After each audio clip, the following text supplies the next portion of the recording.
Hi friends, అందరికీ good morning అండి. చాయలోని వీడి చాగానండి. టిఫిన్ ఎట్టుందండి, వాటర్ నింపుకున్న పప్పు అయిపోయింది అండి. పప్పు టిఫిన్ వాటర్ భయాలు నేను అన్నం వండినండి. అన్నం వండిన పప్పు చేసిన తిన్నాడు. అన్నం తినేసి ఇక టిఫిన్ కట్టుకొని పోతున్నాడు పనికి.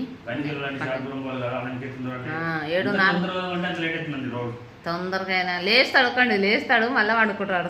టైం చూస్తాడు పడతాడు. ఇక నేను లేచిన అన్నం వండిన పప్పు చేసిన ఇంకా చాయ్ చేసిన. చాయ్ ఇచ్చిన అతనికి నేను గిట్ట తాగుతుండ.